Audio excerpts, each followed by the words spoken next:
Hey guys, Nick here today, and today I was going to be discussing Minimum Carnage, a comic book that I got a couple of weeks ago. I just wanted to kind of talk about it, my opinions on it, and stuff like that.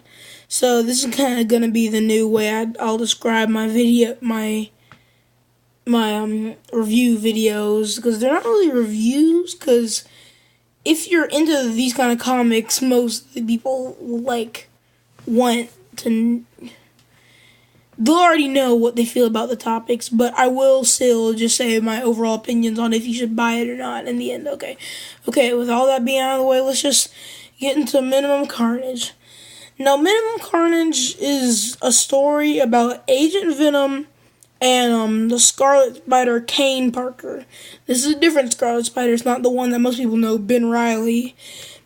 Now, Ben Reilly used to be a good guy, and Kane was a bad guy. Then they did lickly split and switched it around, and then they made Kane Parker a good guy in the Spider Island event after he was being used by I think it was like Queen Spider or something, and they made Ben Reilly the bad guy.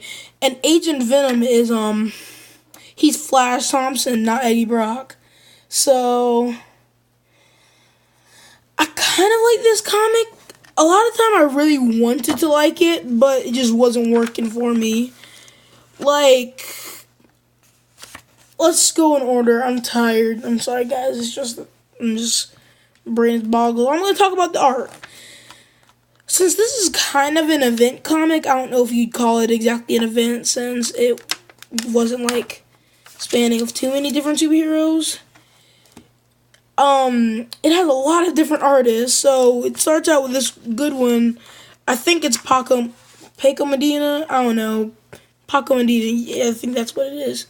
But yeah, I really like his art style. It's detailed, but not too extra. It reminds me a lot of Mark Bagley, but without the specific things that Mark Bagley does with faces and stuff. So he's a really good quality artist. He knows how to do page layouts and stuff, and yeah, I felt like this was the peak of the book. So then, when the art is still good around this page, kind of, but it's not. I don't think it's still Paco Medina. Although I think my favorite part is when Agent Venom, he turns into Venom, and then they fight. That was a pretty cool part. Even if it wasn't made by Paco Medina, it was a really well illustrated part. And I want to see what this specific artist, what's his name? I think that's the Fam. What up, Fam? That's a funny joke. But yeah, I would like to see him maybe run on Venom. I don't know, I just like how he draws Venom. I mean, it's that simple. I like how he draws Venom, like how he draws characters and faces and stuff, and I think it's pretty alright. So yeah, I would like to see what this guy could do. But then when it switches to, I know this guy is either Brown or Shalvey. Well, this is also pretty good.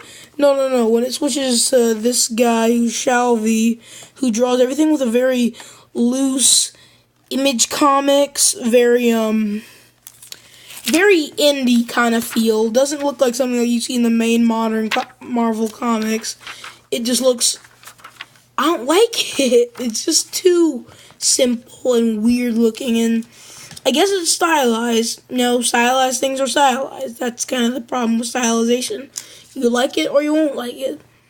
And in this case, I didn't like it. It kind of ruined the book for me. Like, there'll be times where I'd really just want to say, can I just skip this part and get to the parts where it's illustrated by a different artist?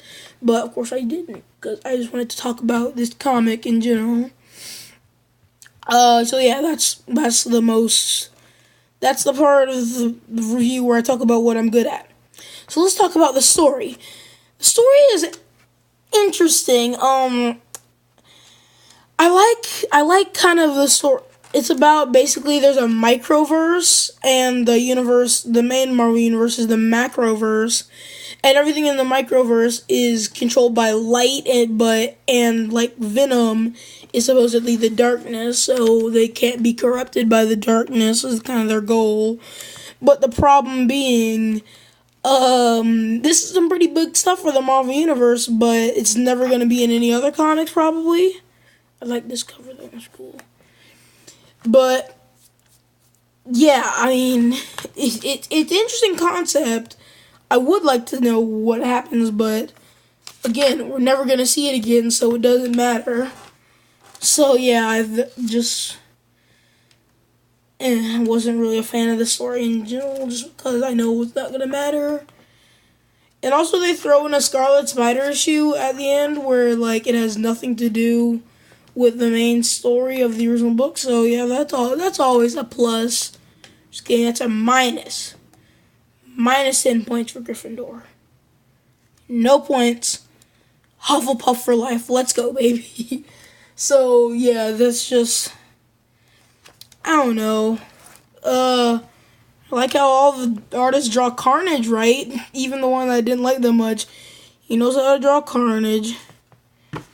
And also Carnage. It's like in Carnage USA. I'll probably review that sometime. But basically where in Carnage's goals are just so big, it feels very unlike him. So yeah, I'm just gonna say it. If you just want some pretty good action, but some varied art in a book, I guess is what I would say, and an interesting piece of resistance, into the Venom and Carnage lore, then I think this would work. But if you're just looking for a good high quality book in general, there are many other Carnage and Venom books that you can read, like Carnage USA and Venom versus Carnage and all the good stuff. So with that being said, I think that's it for this video. Make sure to... I don't know, what do you guys want to do? I don't know. I'm not trying to tell you guys to do nothing. I ain't the boss of you. Alright, well, I'm gonna skedaddle. See ya.